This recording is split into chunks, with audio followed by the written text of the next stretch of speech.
قال الله تبارك وتعالى في كلامه المجيد: أعوذ بالله من الشيطان الرجيم. بسم الله الرحمن الرحيم. قل يا أيها الكافرون لا أعبد ما تعبدون ولا أنتم عابدون ما أعبد ولا أنا عابد ما عبدتم ولا أنتم عابدون ما أعبد لكم دينكم ولي دين. قال المؤلف والمفسر رحمه الله تعالى: هذه السورة سورة البراءة من العمل الذي يعمله المشركون، وهي آمرة بالإخلاص فيه.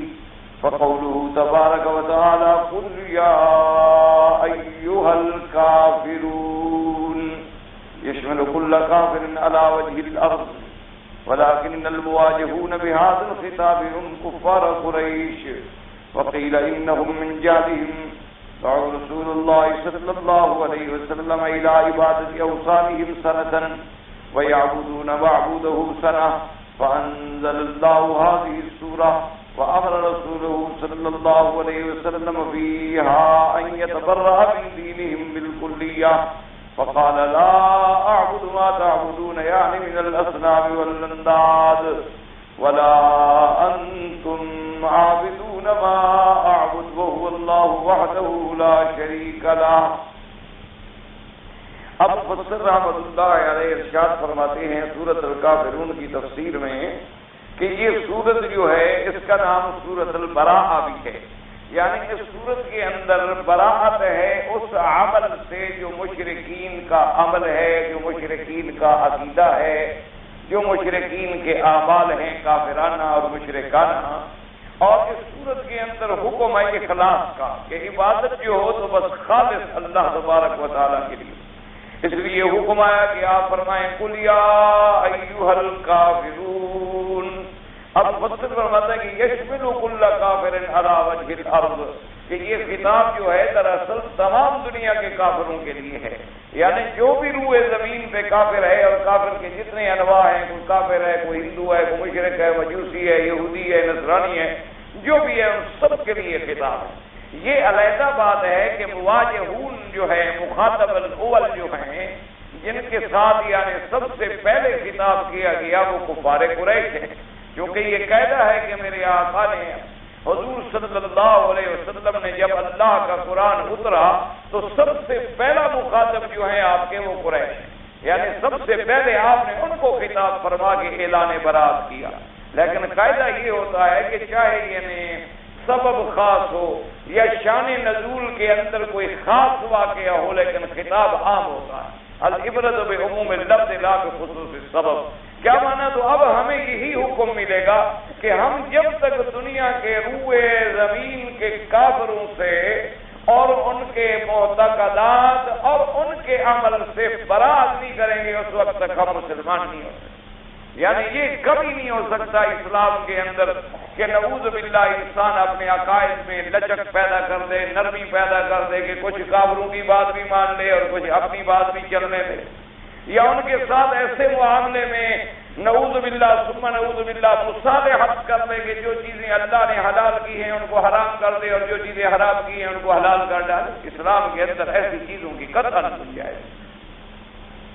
یہ جو ہمارے ہاں ایک یعنی اللہ معاف فرمائے ایک روش چلی ہے کہ جی انسان میں رواداری ہونی چاہیے اور انسان میں وسعت قلبی ہونی چاہیے اور انسان کو فراخ دلی کے ساتھ قوت برداشت پیدا کرنی چاہیے. اس کا معنی یہ ہوتا ہے کہ نعوذ باللہ آپ اپنے حدود سے باہر نہ نکلیں، آپ کسی کے ساتھ بدخلقی اور بد اخلاقی سے پیش نہ آئیں، آپ کسی کے ساتھ معاملہ جو ہے کسی ایسے انداز میں نہ کریں نعوذ باللہ کہ وہ تمہیں گالیاں دینے پہ اتر آئے. لیکن یہ معنی نہیں ہوتا کہ اللہ کے قانون میں کوئی نرمی ہو جائے، یہ نہیں ہوتا، کیونکہ یہی دنیا کے قانون کا اور خدائی قانون کا یہی فرق ہے بنیادی. اسلام یہ کہتا ہے کہ قانون اللہ کا چلے گا.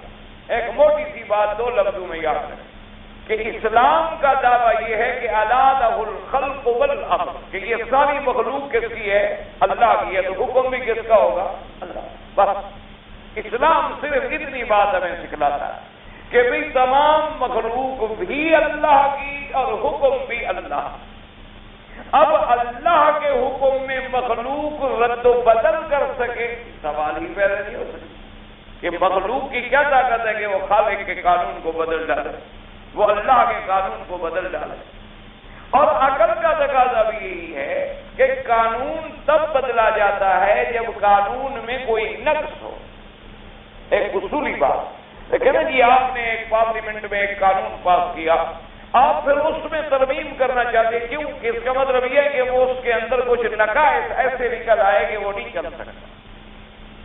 تو جب ہمارا ایمان ہے کہ اللہ کی ذات ہر نقص سے پاک ہے، اللہ کا علم ہر نقصان سے پاک ہے، اللہ کی قدرت کاملہ ہے، علم کامل ہے، علم محیط ہے، اور اللہ اپنے بندوں پہ رحمان ہے، رحیم ہے، ارحم الراحمین ہے، اکرم الاکرمین ہے، خیر الرازقین ہے، احسن الخالقین ہے، جب ہمارا یہ ایمان ہے تو اس کے قانون میں کوئی نقص نکلنے کا سوال ہی پیدا نہیں ہوتا۔ تو جب سوال ہی پیدا نہیں ہوتا تو پھر بندوں کو بدلنے کا کیا مطلب؟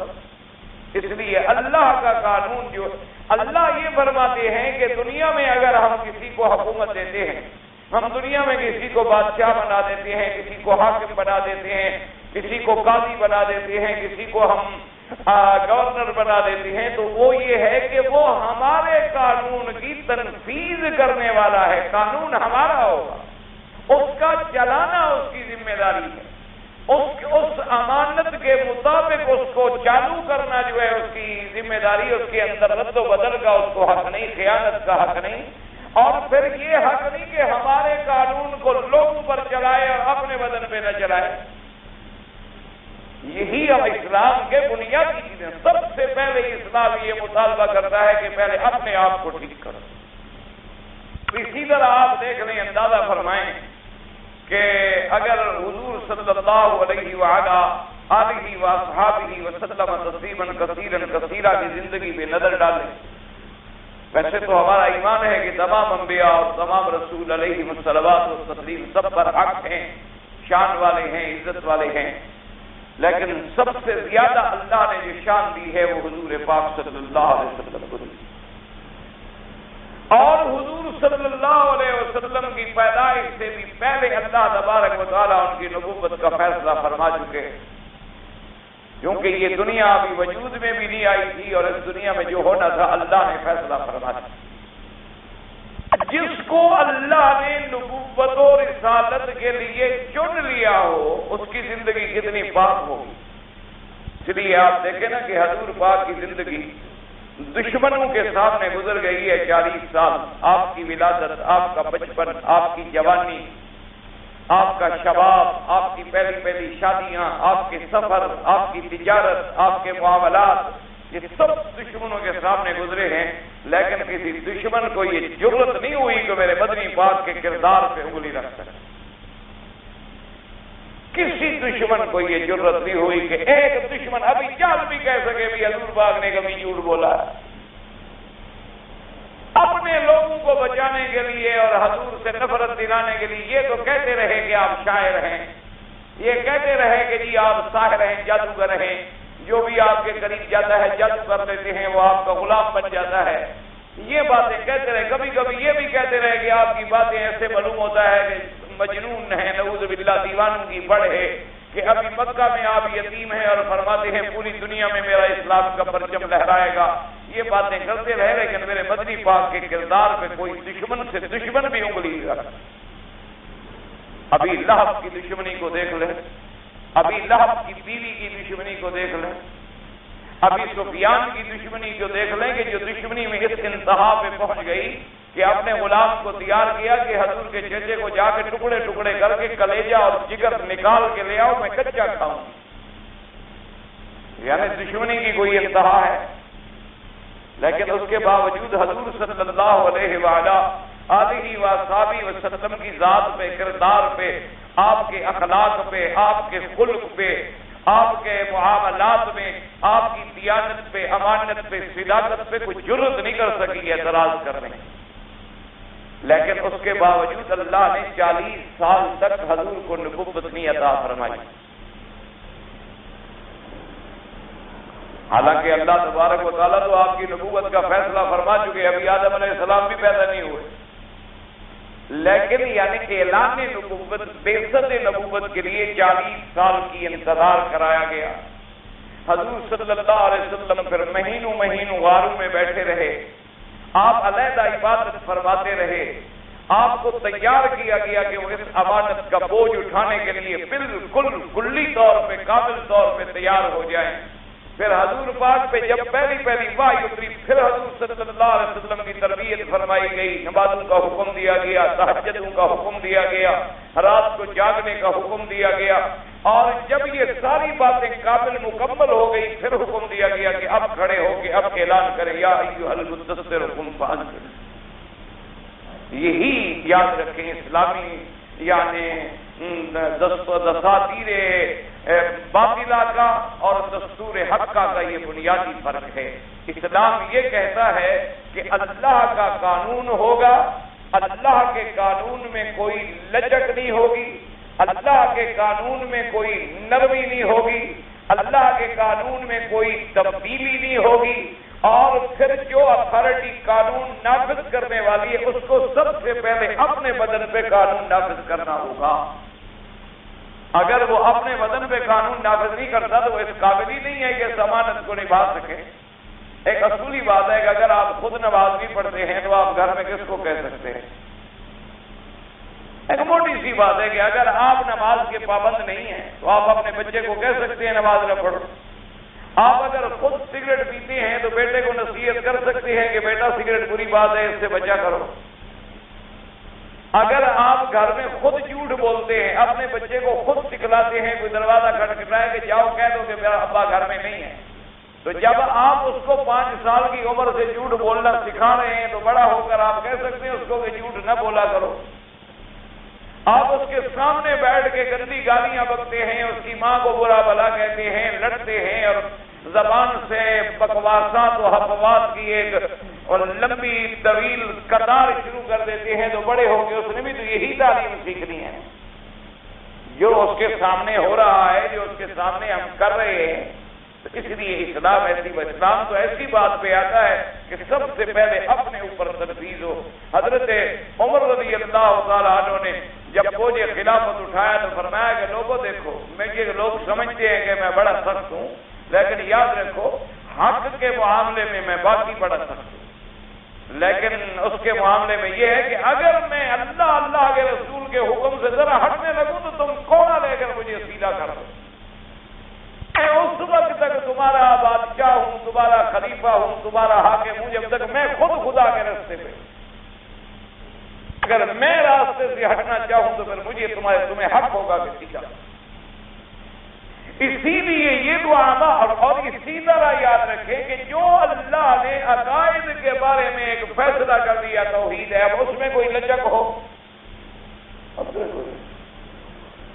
اس کے اندر لچک کا ہاں ایک ہوتا ہے کہ وقتی ماحول میں نرمی کی بات کہنا تاکہ لوگ میری بات کو سنیں، لیکن ایک ہے کہ ان کے لیے آپ اللہ کے قوانین میں رد و بدل کر ڈالیں، یہ نہیں ہوتا۔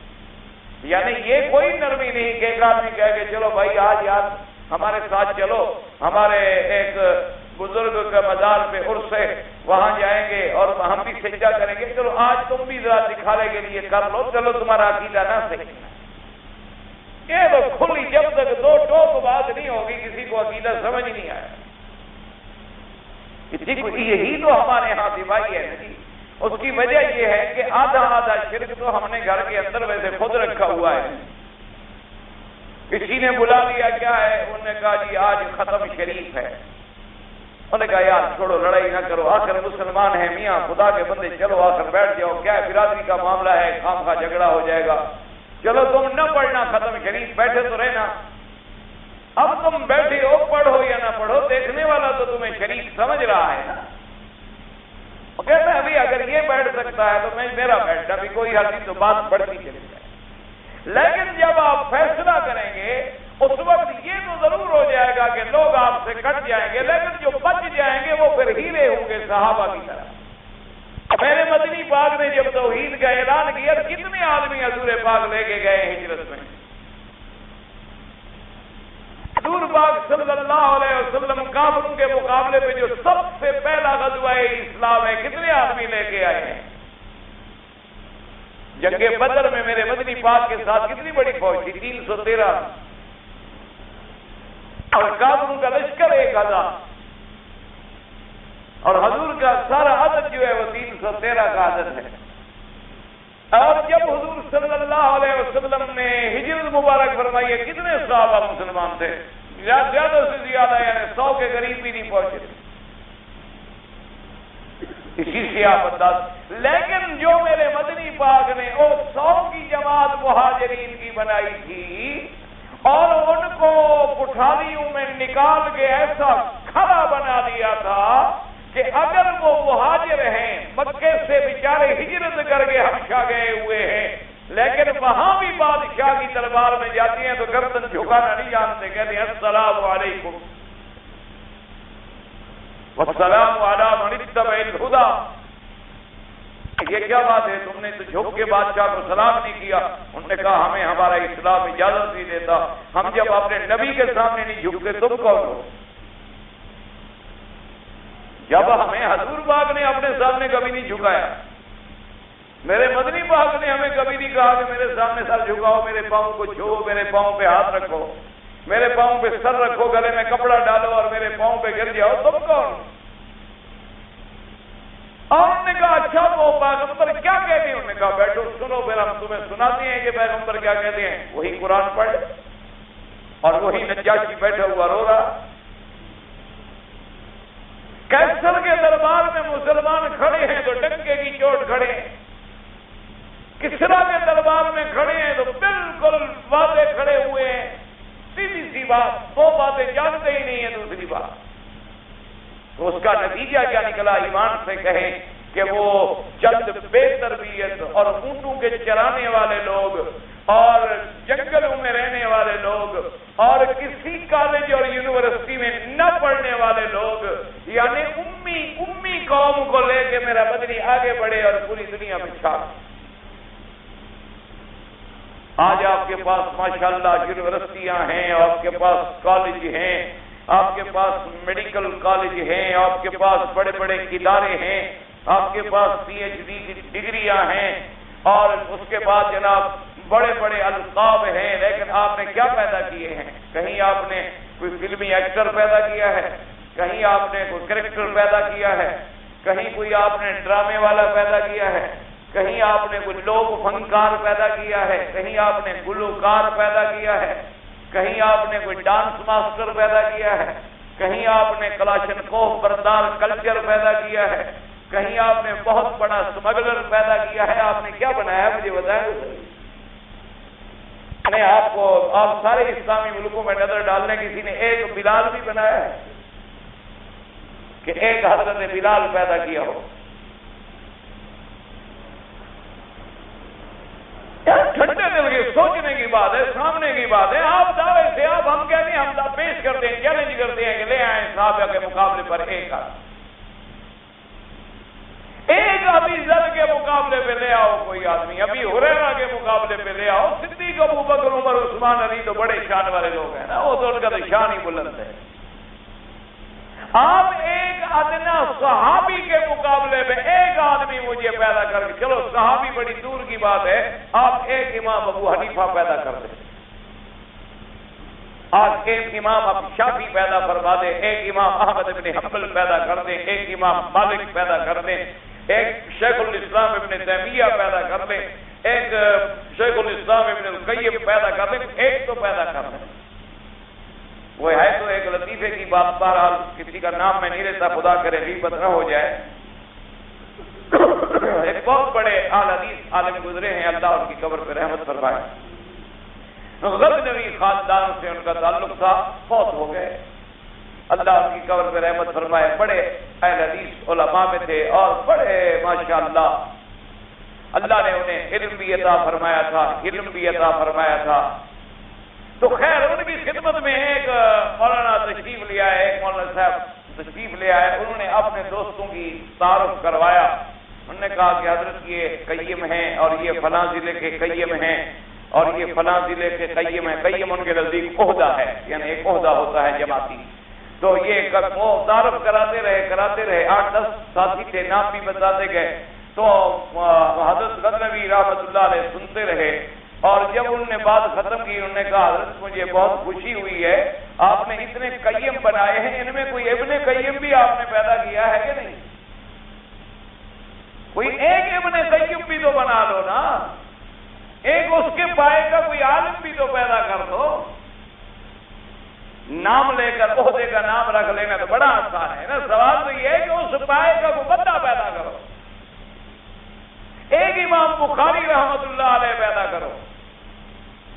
تم اپنے سارے مدارس کے اندر مثلاً ایک آدمی ہے، ایک تحفیظ القرآن کا مدرسہ کھول لے، وہ کہے جی میرے مدرسے میں 10,000 آدمیوں نے قرآن حفظ کیا ہے. بھئی 10,000 آدمی نے قرآن حفظ کیا، ان میں کتنے ہیں جو قرآن پہ عمل کرتے ہیں؟ یہ تو مجھے پتہ نہیں، میں نے تو قرآن پڑھایا ہے، عمل والا مجھے پتہ نہیں ہے.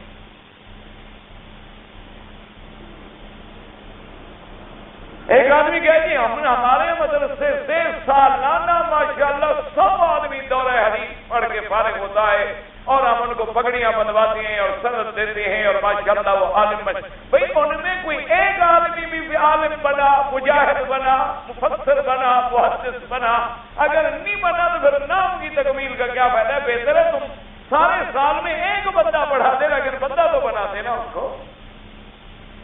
اس لیے ہمیشہ یاد رکھیں توحید کا مسئلہ جو ہے یاد رکھو بڑا کڑوا مسئلہ ہے، اور یہ مسئلہ حل تب ہوتا ہے کہ جب ڈنکے کی چوٹ توحید کا اعلان کرو اور شرک سے برات کا اعلان کرو، اور علاقے کا مشرک اور علاقے کا بدعتی جو ہے وہ تمہیں مارے پتھر اور تمہیں ڈنڈے مار کے زخمی کر دے، تیرے زبان اور جناب پاؤں سے خون بہ رہا ہو، جوتے خون کے بھرے ہوئے ہوں، اور تو کہہ رہا الحمدللہ آج مدنی کی سنت پوری ہو. شکر ہے کہ میرے مدنی محمد مصطفیٰ کو بھی توحید کے لیے طائف کی گلیوں میں پتھر پڑے تھے، مجھے بھی پڑ گئے. شکر ہے کہ حضور صلی اللہ علیہ وسلم کے پاؤں زخمی ہوئے تھے، آج میرے بھی اللہ کی توحید کے راستے میں پاؤں زخمی ہو گئے. شکر ہے کہ حضور کے دندان مبارک شہید ہوئے تھے، میرے بھی آج دانت ٹوٹ گئے. شکر ہے کہ حضور صلی اللہ علیہ وسلم کے چہرہ زخمی ہوا تھا، آج میں بھی اللہ کے راستے میں زخمی ہو گیا. یقین کریں آپ اس جذبے سے توحید کے لیے مار کھائیں، دیکھیں انقلاب آئے گا، بستی کی بستی وہ ہے بنے.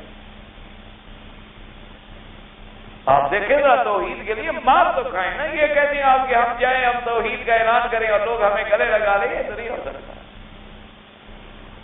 یہ نہیں ہو سکتا. لوگ گلے لگائیں گے جب تم دین کو چھوڑ، لوگ تب گلے لگاتے ہیں. لوگ گلے لگائیں گے جب تم بدعت کا پرچار کرو، کہ لوگ چادریں چڑھائیں نا قبر پہ، تم کہو نہیں جناب میں تو مکے شریف سے چادر لے کے آیا ہوں بزرگ کے لیے. پھر لوگ آئیں گے کہیں گے پہنچا ہوا بزرگ ہے، اس کو بھی چومو ماشاءاللہ. اور تم کہو کہ یہ جو چادر تم نے ڈالی ہے یہ بھی شرک ہے، بدعت ہے، ناجائز ہے، حرام ہے، تو ڈنڈے تو پڑیں گے. ایک واضح سی بات ہے. یہ کیسے ہو سکتا ہے کہ پھر تمہیں لوگ کہیں گے، وہ کہیں گے وہابی ہے، وہ کہیں گے بےایمان ہو گیا ہے، وہ کہیں گے پیروں کا منکر ہو گیا ہے، وہ کہیں گے دیکھو جی باپ دادے کے رستے کو چھوڑ گیا ہے، وہ کہیں گے ہمارے پیر کی تمہیں مرن لگے گی، بد دعا کانی لگے گی، تم مر جاؤ گے، برباد ہو جاؤ گے، تباہ ہو جاؤ گے. ہمارے پیر کی تم نے توہین کی ہے. ہم چلو بھی پیر صاحب کو جناب وہ تو پھر گالیاں دیں گے، ملیں گی یہ گالیاں، لیکن آپ کو پھر یہ بات برداشت کرنی ہوگی. پھر مسئلہ سمجھ آتا ہے، ایسے نہیں سمجھ آتا. بالکل سوال پیدا ہے. اب دیکھیں اللہ نے فرمایا میرا مدنی پوری دنیا کے کافروں کو خطاب کرو کہ قل یا ایھا الکافرون لا اعبد ما تعبدون. خدا کے لیے یہی ایک سورت یاد کر لینا، میں سمجھوں گا سارا سال پڑھانا میرا کام ہے. ابن کثیر کی آخری 2-3 صورتیں یاد کر لینا، اور یہی اور کوئی تقریر نہ، یہی 3 صورتیں یاد کر لینا. جہاں جہاں تمہاری آواز پہنچ سکتی ہے پہنچاؤ. کوئی ضروری ہے کہ سارا قرآن پڑھ لو، کہ 3 صورتیں یاد کر لو، 3 صورتیں نجات کے لیے کافی. سورۃ الکافرون سے لے کر والناس تک یہ 2-3 صورتیں یاد کر دو، نہیں سیکھا، اٹھتا بیٹھتے، گاڑی میں، ٹرین میں، سفر میں، جہاز میں، محلے میں، گھر میں، شادیوں میں، جہاں بیٹھو اللہ کی توحید کا سبق پہنچاؤ اور کھلی بات کرو کہ یہ توحید ہے، یہ شرک ہے، یہ سنت ہے، یہ بدعت ہے، یہ حلال ہے، یہ حرام ہے۔ ان دو کے اندر کوئی ملنے کا سوال ہی پیدا نہیں ہوتا۔ یہ کبھی نہیں ہو سکتا کہ ہم خنزیر کو بکری کہہ دیں اور بکری کو خنزیر کہیں، کبھی نہیں۔ خنزیر خنزیر رہے گا اور بکرا بکرا رہے گا۔ یہ کبھی نہیں ہو سکتا کہ ہم جناب حلال کو حرام بنا ڈالیں یا حرام کو حلال بنا ڈالیں، شرک کو ہم توحید بنا ڈالیں، توحید کو شرک بنا ڈالیں، یہ نہیں ہو سکتا۔ یہ کبھی نہیں ہو سکتا کہ بدعت بھی ہو اور میرا مدنی بھی راضی ہو، یہ کبھی نہیں۔ سنت ہوگی تو بدعت نہیں ہوگی اور بدعت ہوگی تو سنت نہیں ہوگی، رات ہوگی تو دن نہیں ہوگا، دن ہوگا تو رات نہیں ہوگی، شرک ہوگا تو توحید نہیں ہوگی اور توحید ہوگی تو شرک نہیں ہوگی۔ ایک سیدھی سی بات ہے، کھلی سی بات ہے، ٹکے کی چوٹ۔ اللہ کے نبی نے فرمایا، اب دیکھو ورنہ اندازہ کریں، اس سے بڑی بات ہے کہ کافروں نے کہا کہ جی ہم صلح کرتے ہیں، صرف اتنی مہربانی کریں آپ کہ ہم آپس میں ایک معاہدہ کر لیتے ہیں، 1 سال آپ ہمارے خداؤں کو مان لیں اور 1 سال ہم آپ کے خدا کو مان لیتے ہیں۔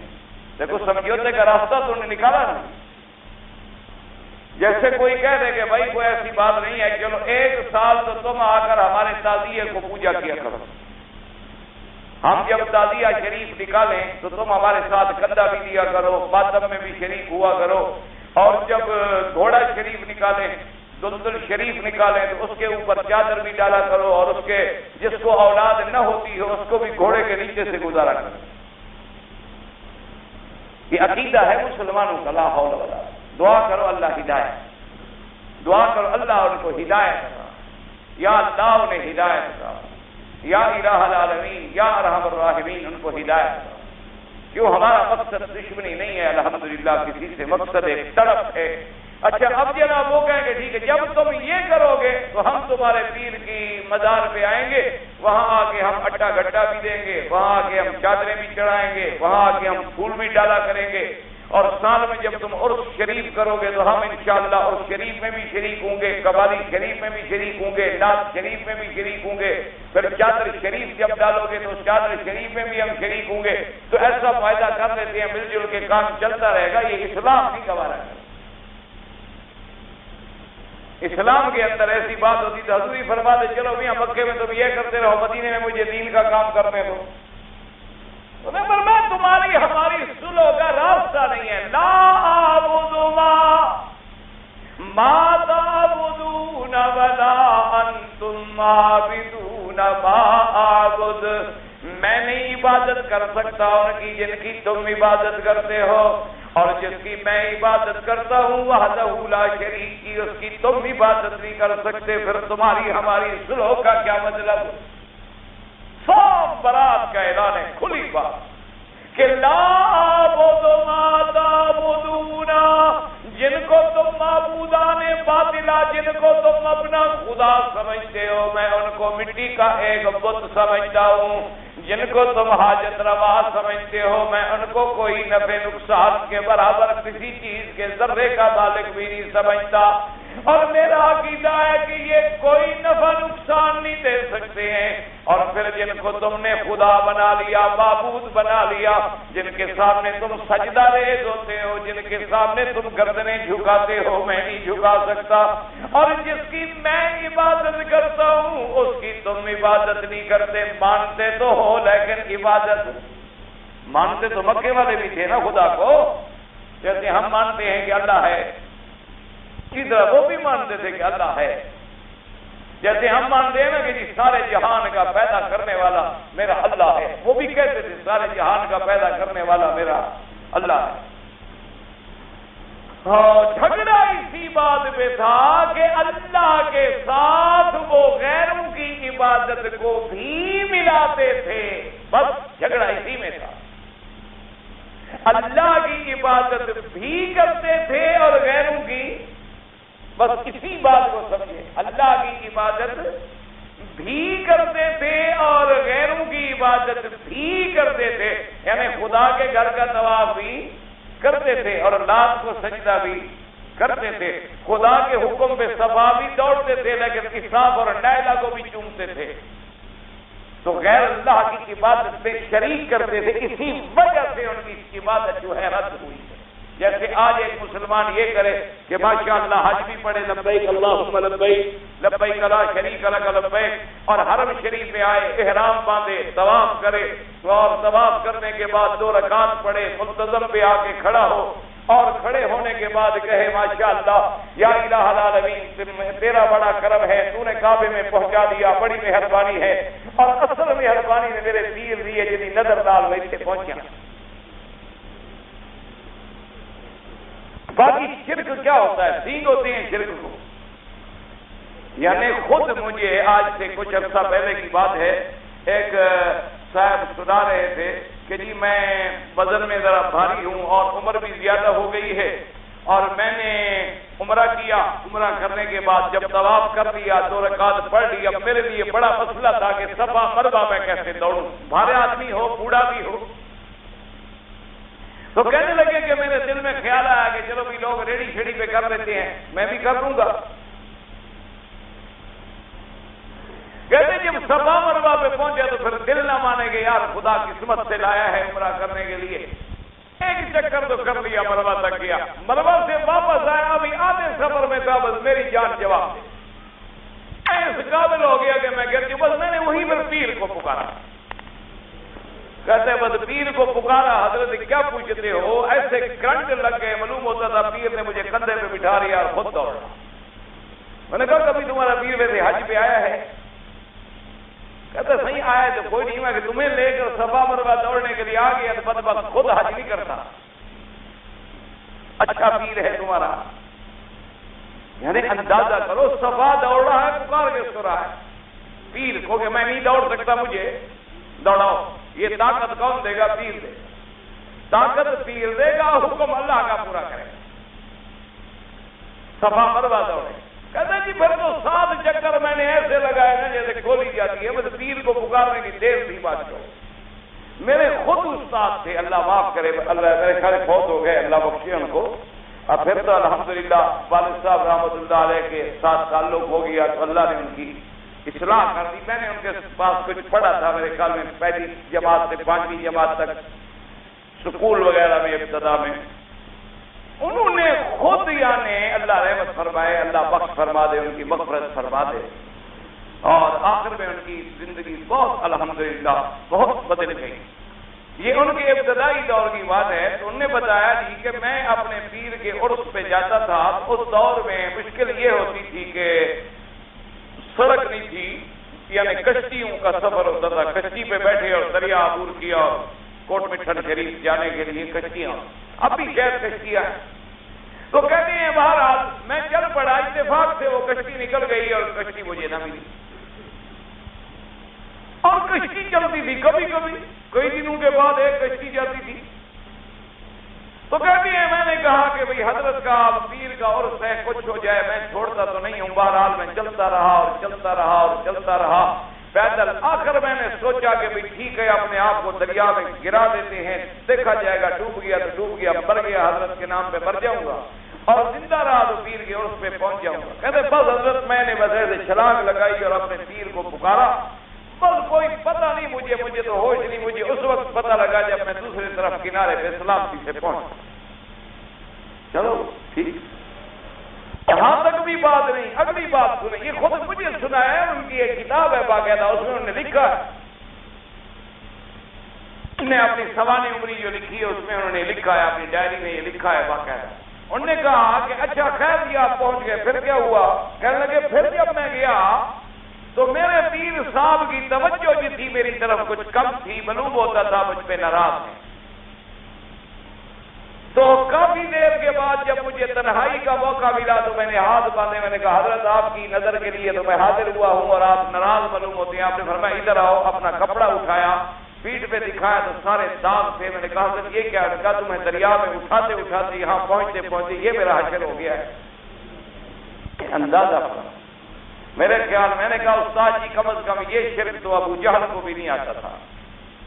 کل تم میرے شاگرد ہو؟ بالکل میں شاگرد ہوں، اس میں کوئی شک نہیں. آپ میرے استاد ہیں، واجب الاحترام. ان کے لڑکوں کا بھی میں آپ احترام کرتا ہوں، میرے استاد کے بیٹے ہیں. کچھ استاد تو استاد ہوتا ہے، اس کے بچے آ جائیں تو میں ان کا اتنا الحمدللہ ادب کرتا ہوں، میرا خدا جانتا ہے. تو اس لیے میرے استاد کے بیٹے ہیں، کوئی بات ہو.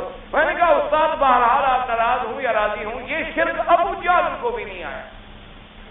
حضرت میں نے کہا اللہ حول اس میں کیا ہے؟ قرآن ہے اذا رکبوا فی الفلک دعوا اللہ مخلصین لہ الدین. اللہ نے فرمایا یہ مشرک کافر جب کشتیوں میں سوار ہوتے ہیں اور کشتیاں ڈوبنے لگتی ہیں تو مجھے پکارتے ہیں. میں کہا مشرک کافر بھی دریا میں ڈوبنے لگے تو خدا کو پکارتا ہے، تم نے اس وقت بھی اپنے پیر کو پکارا ہے تو یہ شرک ابو جہل ہوا تھا. میں کہا وہ بھی ڈوبنے لگا، اسی میں تو اکرمہ تبدیل ہوئے. حضرت اکرمہ فرماتے ہیں میں کشتی میں موجود ہوں، سارے صنادید کفر کے ستون جو تھے نا بڑے بڑے گرو گھنٹال مکے کے، سارے اس کشتی میں، اور کشتی جناب آئی طوفان میں کہتے ہیں یا لات یا عزا یا منات یا بناؤ. کشتی اور طوفان میں ڈوب دی گئی. آخر تنگ آ کے کہنے لگا نہیں بچ سکتے ہو، اسی کو پکارو یا رب محمد. اگر اس کو پکارو نہیں بچو گے، مر جاؤ گے. کہتے ہیں جب اللہ کو پکارا خدا کی قدرت ہوا کا جھونکا آیا، کشتی کنارے لگ گئی. اور جب کنارے لگی تو کہنے لگے ہاں ماشاء اللہ لات نے بڑا کام کیا. فلما نجاہم الی البر اذا ہم ربہم یشرکون. اللہ نے فرمایا جب ہم نے کنارے پہ پہنچا دیا، جب ہم نے خشکی پہ پہنچا دیا، جب ہم نے ان کو بچا لیا تو کہتے ہیں ماشاءاللہ بھائی اصل دعا ہماری وہی پہلے والی لگی ہے. جب ہم نے بتوں کو پکارا تھا نا آخر ان کو پہنچتے پہنچتے کوئی دیر تو ہونی تھی. کہتے ہیں پھر وہی شرک شروع کر دیتے ہیں، یعنی عین سمندر میں ڈوب. حضرت اکرمہ فرماتے میرے دل میں اسی وقت انقلاب آیا. میں نے کہا عجیب بات ہے، ڈوبنے لگتے ہو تو رب محمد اور باہر نکلتے ہو تو وہ انکار کر دیتے. معلوم ہوتا ہے سچا رب اگر ہے تو وہی ہے جس کا نام دعوت محمد مصطفیٰ ہے. فرماتے ہیں اسلام آ گیا تھا لیکن میری بدقسمتی ہے کہ میں جلدی کلمہ نہ پڑھ سکا. مجھے اسلام قبول کرنے میں دیر ہو گئی. فتح مکہ کے بعد اسلام لے آئے، لیکن فرماتے ہیں اسلام میرے دل میں اسی دن سے آ گیا. میں نے سمجھ لیا تھا کہ یہ سب جھوٹے عقیدے ہیں، کوئی نفع نقصان کا مالک نہیں ہے، کوئی کسی کو سمندر سے بچانے والا نہیں ہے مگر اللہ کی ذات ہے. تو میرے دل میں عقیدہ، اس لیے میرے بھائی یاد رکھو جب تک کھلی بات نہیں کرو گے نا کام نہیں بنے گا. کھلی بات جب تک نہیں کرو گے کہتی ہے جی میرے علاقے میں جی بڑی بدعت ہے جی بڑا شرک ہو، جی بڑا شرک ہے، پھر وہی تو توحید بیان کرنے کا موقع ہے نا، وہی توحید بیان کرنے کا موقع ہے. وہ ہے تمہیں توحید بیان کرو گے تو کیا فائدہ ہوگا. یہاں تو ماشاءاللہ جو بھی آ گیا نا ساری زندگی جو طویل لے کے روٹی کھاتے رہے وہ بھی یہاں بڑے وہ ہے. ہاں ماشاءاللہ اللہ کی رحمت سے کیوں یہاں تو توحید کا اللہ کا فضل ہے، توحید کا ملک ہے، توحید کا حکم ہے، توحید کے ماننے والے ہیں، توحید کے پرستار ہیں، شرک کے دشمن ہیں، بدعات کے دشمن ہیں، اور اللہ نے ان کو طاقت بھی دی ہے، قوت بھی دی ہے. یہاں تو ہمارے اپنے علاقوں کے جن لوگوں کو ہم جانتے ہیں باپ دادا بھی جن کے ایسے وہ بھی ماشاءاللہ بڑے ہوئے ہیں، واپس جا کے انہیں کے ساتھ مل جاتے ہیں. اللہ تبارک و تعالیٰ معاف فرمائے. اصل بات یہ ہے کہ جب تک کھلا اعلان نہ کرو کام نہیں بنتا، کام کبھی نہیں ہوتا. یہ جو ڈھل مل بات ہے نا جی، ڈھل مل بات اس سے مسئلہ سمجھ نہیں آتا. یہ مسئلہ سمجھ بالکل نہیں آتا. ڈھل مل بات جی بادشاہ آخر بزرگ ہی سے بزرگ ہونے نے بادشاہ انہوں کو بھی اللہ نے بڑے اختیارات دیتے ہیں. ہاں جی بادشاہ بزرگ ہونے نے اب کیسے مسئلہ سمجھ آئے؟ مسئلہ نہیں سمجھ آیا. مسئلہ سمجھ آتا ہے ڈنکے کی چوٹ کہ 2 اور 2 4 ہوتے ہیں، 2 اور 2 5 نہیں ہوتے. دن کو دن کہو، رات کو رات کہو، کفر کو کفر کہو، شرک کو شرک کہو، توحید کو توحید کہو. تکلیف ہوگی لیکن انشاءاللہ فتح تمہاری ہوگی. دیکھو حضور پاک کو ابتدا میں مکے میں تکلیف ہوئی ہے کہ نہیں ہوئی؟ کانٹے بچھائے گئے سب، لیکن پرچم اسلام کس کا لہرایا؟ کفار قریش مٹ گئے کہ نہیں مٹ گئے؟ پوری دنیا میں کس کا نام چمکا؟ محمد الرسول اللہ. پوری دنیا میں کس کی دعوت پھیلی؟ محمد الرسول اللہ. پوری دنیا میں کس کا اسلام پھیلا؟ محمد الرسول اللہ صلی اللہ علیہ وسلم. وہ کفر وہ طاقت سب مٹ گئی. اس لیے فرمایا کھلی بات کرو کہ لا اعبد ما تعبدون. اور مفسر فرماتا ہے کہ انہم من جہلہم، وہ اتنے بڑے بدبخت جاہل ہو گئے تھے کہ حضور کو دعوت دی کہ آپ بتوں کی عبادت کریں ایک سال آپ بتوں کی عبادت کریں اور ایک سال ہم آپ کے خدا کی عبادت کریں گے۔ اللہ تبارک و تعالیٰ نے یہ سورت اتاری اور فرمایا کہ میرا مدنی اعلان فرما دو، قل یا ایھا الکافرون لا اعبد ما تعبدون، یعنی لا اعبد ما تعبدون من الاصنام والانداد، یہ جو تم نے بت بنائے ہیں، تم نے اللہ کے شریک بنائے ہیں، ان کی عبادت میں نہیں کر سکتا۔ لیکن یاد رکھو، یا تو پہلا جملہ حال کے لیے ہے اور اگلا استقبال کے لیے ہے، یا پہلا جملہ یہ ہے کہ جس میں نفی معبود کی کہ تمہارا معبود ہی الگ، میرا معبود ہی الگ، اور دوسرے جملے میں تمہارا طریقہ عبادت الگ، میرا طریقہ عبادت ہی الگ۔ اور فرماتے ہیں لا ولا انتم عابدون ما اعبد، اور جس کی میں عبادت کرتا ہوں تم عبادت نہیں کرتے، وهو الله وحده لا شريك له وما هنا بمعنى من، اور اس لیے فرماتے ہیں کہ آگے ولا انتم عابدون ما اعبد، ما من کے کیف مقام میں آ گیا ہے، جس کی میں یعنی اللہ تبارک و تعالیٰ کی ذات، اور فرماتی ہیں ولا انا عابد ما عبدتم ولا انتم عابدون ما اعبد، ای ولا اعبد عبادتکم، کیا معنی؟ ای لا اسلک ولا اقتدی وانما اعبد اللہ الذی یحبہ ویرضى، فرماتی ہیں مفسر رحمۃ اللہ علیہ کہ ولا انا عابد ما عبدتم، نہ میں عبادت کر سکتا ہوں اس طریقے کی جیسے تم کرتے ہو، نہ میں اس راستے پہ چل سکتا ہوں جس راستے پہ تم چلتے ہو، بلکہ میں تو عبادت بھی اللہ کی کرتا ہوں اور اس طریقے پہ کرتا ہوں جو میرے اللہ کو محبوب اور پسندیدہ ہے۔ یعنی میں تمہارا معبود بھی نہیں مانتا، تمہارا طریقہ عبادت بھی نہیں مانتا، تمہارا معبود الگ ہے، میرا معبود الگ ہے، تمہارا طریقہ عبادت الگ ہے، میرا طریقہ عبادت الگ ہے، اور میں تو جس کی عبادت کرتا ہوں عبادت کے طریقے کا بھی اسی کے حکم کا منتظر ہوں۔ اس نے جیسے حکم فرمایا کہ نماز اس طرح پڑھو، جبریل بھیج کے نماز پڑھوائی محمد الرسول اللہ صلی اللہ علیہ وعلی آلہ واصحابہ وسلم تسلیما کثیرا کثیرا، اللہ نے یہ نہیں فرمایا کہ میں نے مدنی نماز پڑھو جیسے چاہو جیسے طریقہ اختیار کرو، فرمایا نانا، جبریل کو بھیج کے 10 نمازیں پڑھائیں، وقت بدلایا، طریقہ بدلایا، پھر حضور نے فرمایا تم بھی اسی طرح نماز پڑھو جیسے میں نے نمونہ بنایا ہے، ورنہ تمہاری نماز بھی قبول نہیں ہوگی۔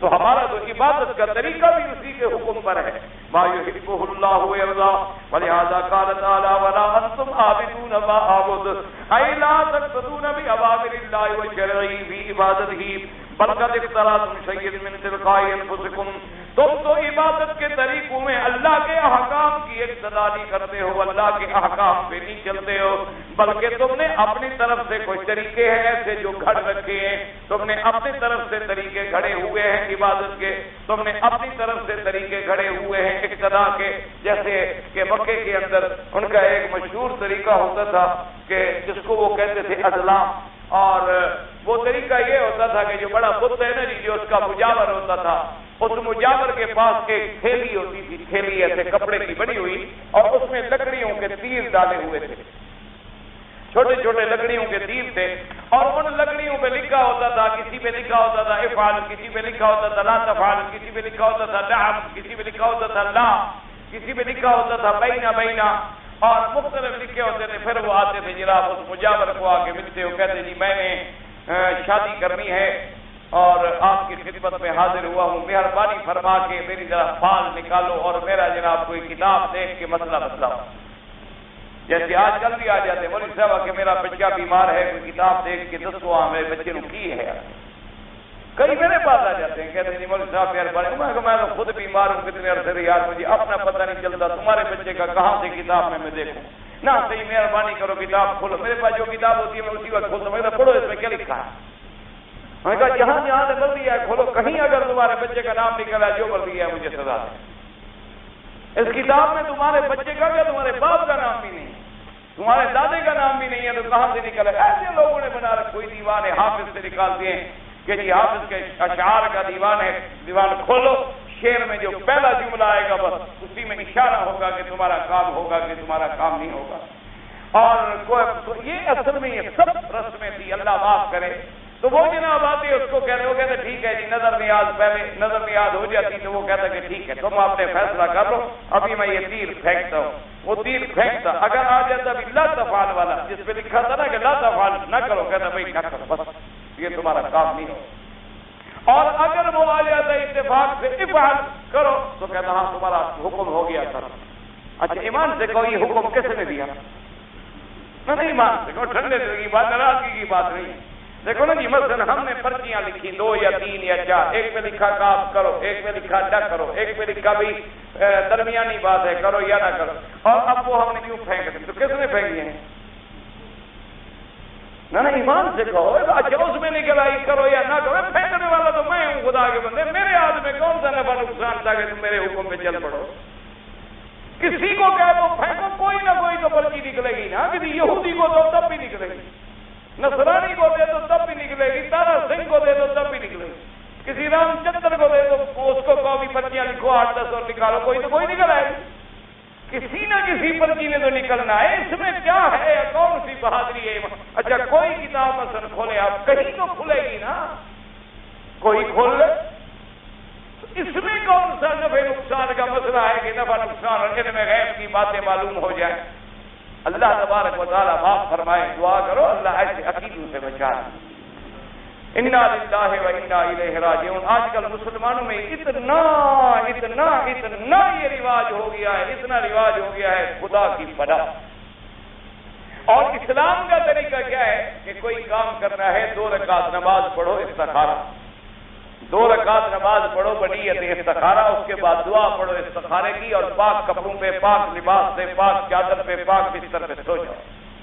اور اگر پہلے دن کوئی اطمینان نہ ہو، پھر دوسری رات پڑھ لو، پھر تیسری رات پڑھ لو، پھر چوتھی رات پڑھ لو. 5-7 راتوں کے اندر اندر اللہ تمہارے دل میں بات واضح کر دیں گے کہ یہ کام کرو یا نہ.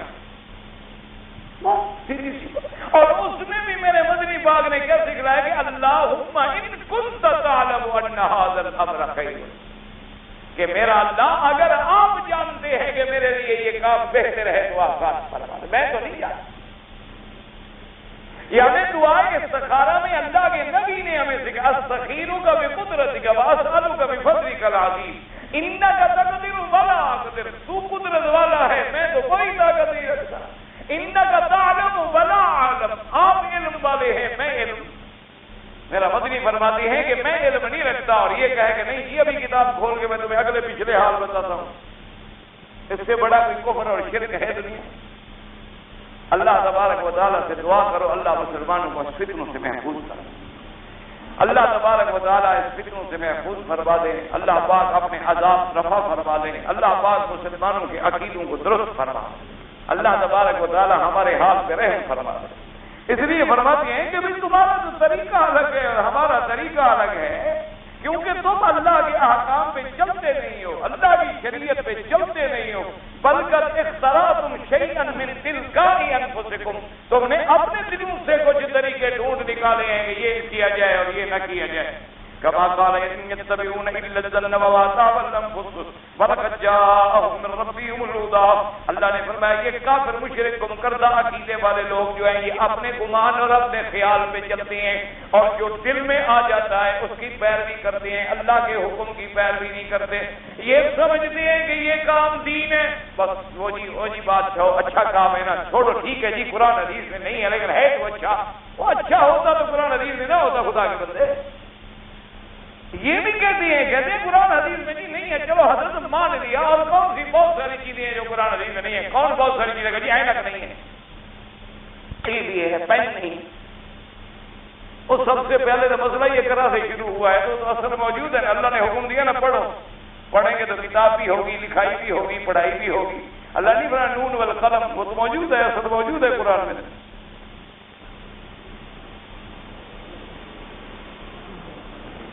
یہ باتیں جو ہے نا اپنی طرف سے دین نہ بنایا کریں. اور فرماتے ہیں فَتَبَرَّأَ مِنْهُمْ فِي جَمِيعِ مَا هُمْ فِيهِ فَإِنَّ الْعَبْدَ لَا بُدَّ لَهُ مِنْ مَعْبُودٍ يَعْبُدُهُ وَعِبَادَةٍ يَصْرُفُهَا إِلَيْهِ. لازم ہے کہ ہر عبادت کرنے والے کے لیے کوئی معبود ہوگا جس کی وہ عبادت کرے اور اس کے طریقے میں چلے.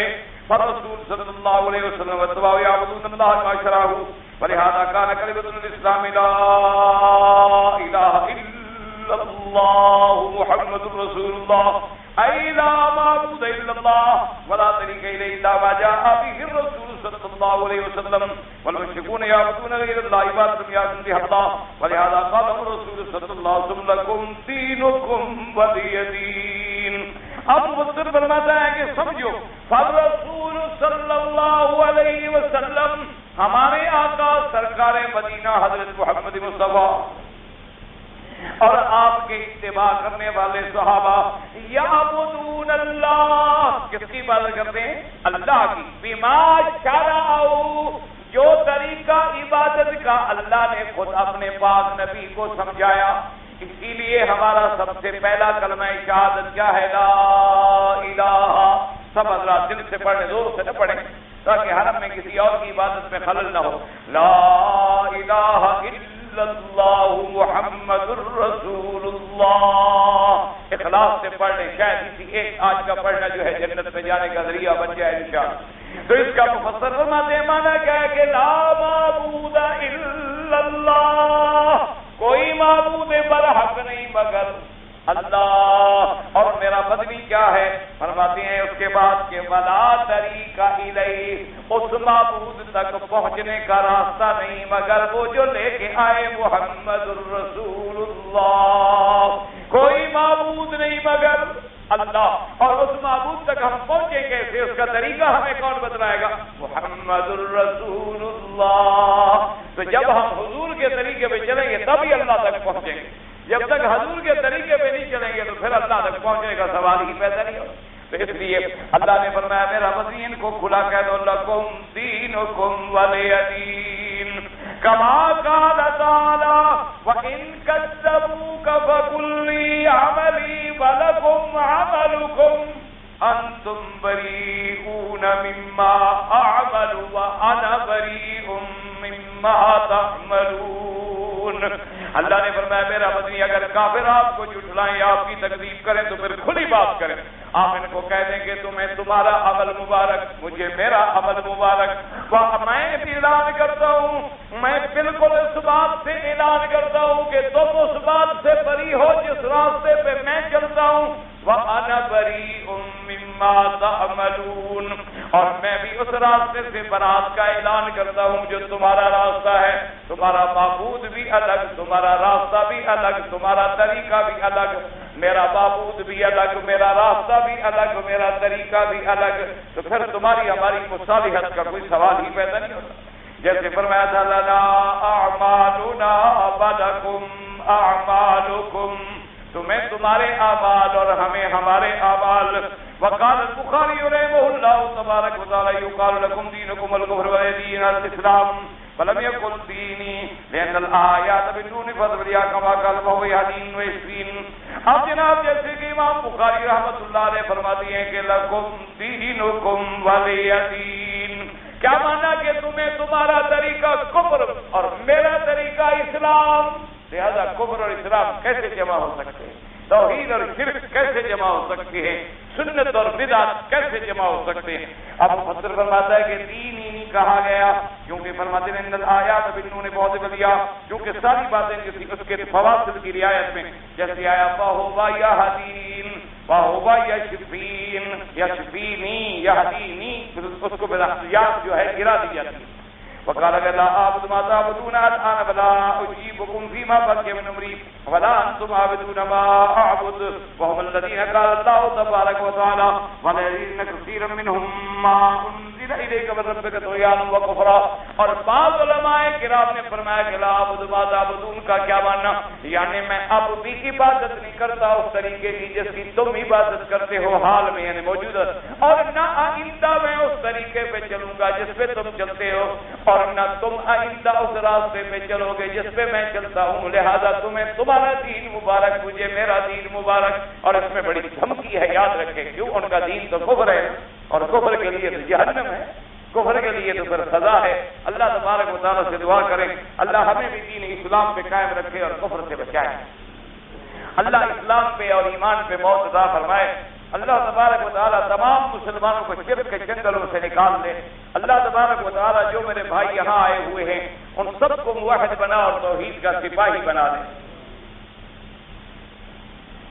اچھا، میں نے ظہر کی نماز سے پہلے یعنی 5 طواف کیے اور اس کے بعد میں نے ان کی 10 رکعت یعنی ہر طواف کی 2 رکعت جو ہے بعد میں اکٹھے پڑھنی، بالکل ٹھیک ہے، کوئی منع نہیں، کوئی منع نہیں ہے۔ یعنی آپ کو اگر 2 طواف یا 4 طواف یا 5 طواف یا 10 طواف جتنی اللہ توفیق دے اکٹھے کوئی کر لے اور بعد میں ہر طواف کی 2 رکعت پڑھتا جائے اور نماز پوری کر لے، ٹھیک ہو گیا، کوئی بات۔ افضل یہ ہوتا ہے کہ ہر طواف کے بعد 2 رکعت پڑھ لیں اور پھر دوسرا طواف شروع کریں، یہ افضل ہے، زیادہ ثواب ہے، فضیلت ہے۔ لیکن اگر کوئی 2-3 اکٹھے کر لے، کوئی حرج نہیں، بعد میں بھی پڑھ سکتا، اور خاص طور پہ احناف کے نزدیک تو جیسے عصر کے بعد نفل نہیں پڑھنی تو 2-3 طواف اکٹھے کر لیں گے اور مغرب کے بعد پڑھ لیں، فجر کے بعد اکٹھے کر لیں گے، سورج نکلنے کے بعد پڑھ لیں، تو لہذا بہرحال آپ کے طواف بالکل ٹھیک ہے، آپ کی بیوی کو غلط فہمی ہے۔ ہر طواف کے بعد زمزم پینا کوئی لازمی نہیں ہے۔ زمزم پینا یاد رکھیں کہ جب انسان پہلی دفعہ مثلا عمرے پہ آ رہا ہے یا حج پہ آ رہا ہے تو پہلی دفعہ جب عمرہ کرے تو طواف کرنے کے بعد زمزم بھی پی لے تاکہ حضور پاک کی سنت پوری ہو جائے۔ یہ نہیں کہ اگر دن میں 10 طواف کرے تو 10 دفعہ جا کے 10 گلاس پانی بھی ضرور پیے، یہ کوئی مسئلہ نہیں ہے۔ اب مشکل یہ ہے کہ لوگ ماننے پہ آتے ہیں تو زمزم کا گلاس بھی نہیں چھوڑتے، اور جو چھوڑنے والی چیزیں ہیں وہ چھوڑنے پہ تیار ہی نہیں۔ حالانکہ یہ کوئی بات نہیں، آپ زمزم پینا چاہتے ہیں پی لیں، نہیں پینا چاہتے ہیں نہ پئیں، 2 دن نہ پئیں، 10 دن نہ پئیں، یہ کوئی افضل یہ ہوتا ہے کہ انسان پہلی دفعہ آ کے ہر مستحب پہ سنت پہ ہر عمل کر لیں، بعد میں جو آپ نفلی عبادت کر رہے ہیں آپ کی مرضی، جس وقت دل کرے پی لیں اور جس وقت نہ کرے نہ پئیں، کوئی پابندی نہیں۔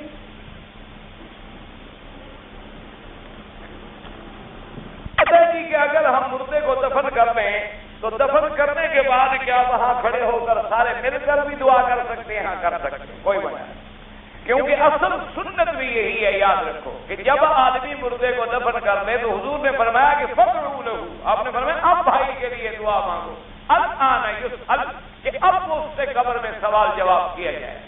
لیکن اب اس کے بارے میں تھوڑا سا اختلاف ہے، بعض علماء فرماتے ہیں کہ ہر آدمی اپنی طرف سے دعا کرے، سب مل کے ایک آدمی دعا کرے، سب آمین کرے، یوں نہ کرے، یعنی ہر بندہ خود دعا کرے، یا اللہ ہمارے بھائی پہ رحم فرما، ثابت قدم فرما، سوال جواب میں صحیح توفیق عطا فرما۔ اور بعض علماء فرماتے بھی جب حضور نے دعا کا حکم دے دیا ہے تو دعا مانگنا ثابت ہو گیا، لہذا اگر کوئی ایک صالح آدمی دعا مانگے گا باقی آمین کہیں گے تو اللہ کی جماعت پہ رحمت آتی ہے، اس وجہ سے اللہ پاک دعا جلدی منظور فرما لے۔ تو اصل سنت یہ ہے۔ اب ہمارے یہاں الٹ ہو گیا ہے کہ جنازے کے بعد دعا مانگتے ہیں اور قبر پہ نہیں مانگتے، قبر پہ اذان دے دیتے ہیں، زندگی میں اذان نہیں دی، جب مر گیا اب اذان پہنچا ہے، جب تک زندہ رہا تو اذان شریف کے قریب ہی نہیں آیا، سوال ہی پیدا نہیں ہوتا۔ اب ہم اتنا ادب کرتے ہیں ہمارے مسلمان ماشاءاللہ، کہیں اذان سن لیں نا جی تو سر پہ اگر 2 من کا بوجھ بھی اٹھایا وہ کھڑے ہوتے ہیں، بھائی کیا ہے، چپ۔ کئی دفعہ ہمیں لکھتے ہیں جی اذان ہو رہی ہوتی ہے آپ دعا کر رہے ہوتے ہیں، اچھا کتنا دیکھو کتنا احساس ہے، مسئلے کی سمجھ ہے نا بیچارے۔ اور جب اذان ختم ہو جائے گی گھر چلا جائے گا، نماز نہیں پڑھے گا۔ اذان کا اتنا ادب ہے، مسجد شریف سے گزرے سلام کرتے ہیں، بھائی مسجد ہے سلام ہے،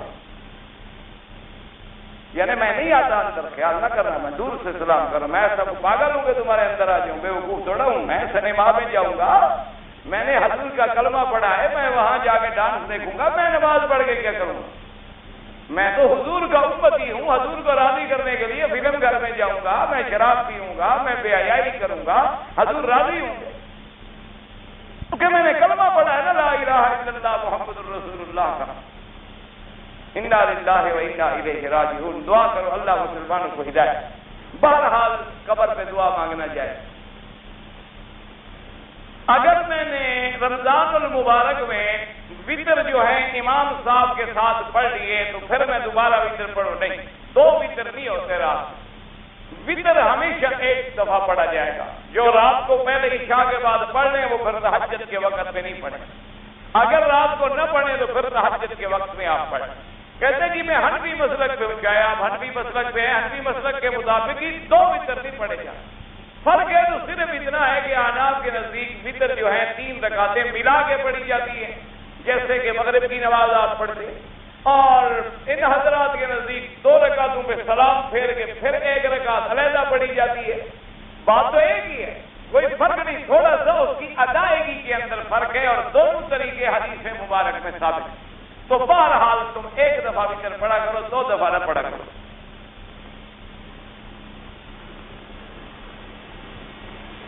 اگر میں نماز کی نیت باندھ رہا تھا، رکوع میں جاتے ہوئے مجھے یقین ہے کہ میرے پیشاب کا قطرہ گر گیا، وضو ختم ہو گیا، نماز توڑ دیں، وضو کریں آپ. اور اگر آپ کو بیماری ہے کہ قطرہ گرتا رہتا ہے اور بند نہیں ہوتا، تو پھر آپ ہر نماز کے لیے وضو کریں گے، پھر گرتا ہے تو گرنے سے، پھر آپ کی مجبوری ہے، آپ کے بس میں نہیں ہے تو آپ کیا کریں گے؟ آپ کتنے دفعہ روکیں گے؟ آپ پھر وضو کر کے آئیں گے، پھر قطرہ گر جائے گا، آپ پھر وضو کر کے آئیں گے، پھر قطرہ گر جائے گا. اس طرح تو پھر ساری نمازیں ختم ہو گئی، ایک نماز بھی آپ نہیں پڑھ سکتے. پھر اسلام کا حکم یہ ہے کہ ہر نماز کے لیے وضو کر لو اور نیچے اپنا کوئی انڈر ویئر یا کوئی کپڑا ایسا رکھ لو تاکہ مسجد میں تو کوئی پلیت چیز نہ گرے، اس کی بھی حفاظت ہونی چاہیے، اور پھر اپنی نماز پوری کر لو. پھر اس کے بعد جا کے جب دوبارہ نماز کا وقت ہے پھر دوبارہ وضو کرو. ایک آدمی ہے، اس کا اپنا گھر بھی ہے اور اس کی زمین بھی ہے، لیکن یہاں آنے کے بعد اتفاق سے وہ محتاج ہو گیا، اس کے پاس پیسے نہیں رہے، تو کیا ہم اس کو زکات دے سکتے ہیں؟ بالکل دے سکتے ہیں. اس جائیداد کو کیا کرے؟ وہ تو اس کے ملک میں پڑی ہوئی ہے جائیداد، کو کیا اب یہاں کھائے بیچارہ وہ کیا کرے؟ چاہے وہ صاحب جائیداد ہے، لیکن اس وقت وہ محتاج ہے. اس وقت جیسے آپ دیکھیں نا ہمارے اپنے بھائی کتنے اللہ پاک رحمت فرمائے، اللہ تبارک و تعالیٰ سے دعا کرو اللہ سیلاب کی تکلیفیں اور ابتلا رفع فرما لے، اور اس کا بدل جو ہے اللہ اپنے خزانے غیب سے عطا فرمائے.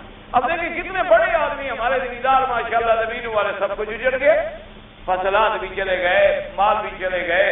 اللہ تبارک و تعالیٰ رحمت فرمائے.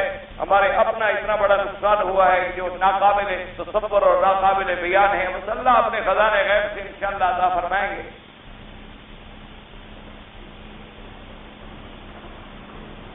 لاکھوں کا فصل الحمدللہ اللہ کی مرضی تھی، انا للہ و انا الیہ راجعون چلا گیا. تو بہرحال اس میں ہماری سیئات ہیں، ہمارے گناہ ہیں، اللہ کی طرف سے تنبیہ ہے، اللہ ہمیں ہدایت پہ اپنی طرف رجوع کرنے کی توفیق دے. تو اب وہ بیچارہ روٹی کو محتاج ہے، زمین کو کھائے گا کیا کرے گا؟ یعنی ہزاروں ایکڑ زمین والے لوگ جو ہیں ان کا یہ عالم گزرا ہے کہ 3 دن درختوں پہ بیٹھے، نیچے سیلاب ہے، اوپر سے بارش ہو رہی ہے، اور 4 فٹ پہ درخت پہ سانپ بیٹھا ہوا، اور 3 دن اور 3 راتیں اسی طرح اس نے بھوک میں کاٹی ہیں. آپ تو یہاں اے سی میں سو رہے ہیں، ایئر کنڈیشنوں میں مزے کر رہے ہیں نا، آپ کو کیا درد ہے؟ آپ کو کیا تکلیف ہو سکتی ہے؟ ان سے پوچھے نا کہ اس نے بیچارے نے کیسا کہ نیند آیا کر دیا ہوں تب بھی مرتا ہوں، اگر سانپ ڈس لے تب بھی مرتا ہوں، پانی میں گرتا ہوں تب بھی مرتا ہوں. بعض لوگوں کا تو یہ ہوا ہے نا جی کہ صبح جب لوگ اٹھے ہیں تو وہاں نام و نشان بھی نہیں تھا کہ یہاں بستیاں تھیں، یہاں گھر تھے، یہاں بندے تھے، یہاں انسان تھے. وہ کہاں گئے؟ ان کا وجود نشان ہی نہیں ملا، خدا جانے وہ کہاں گئے. لاشیں بھی نہیں ملی، ان کی ہڈیاں بھی نہیں ملی. لیکن ہم لوگ ہیں کہ مست ہیں، نہ خدا یاد ہے، نہ توبہ ہے، نہ استغفار ہے، نہ اپنے بھائیوں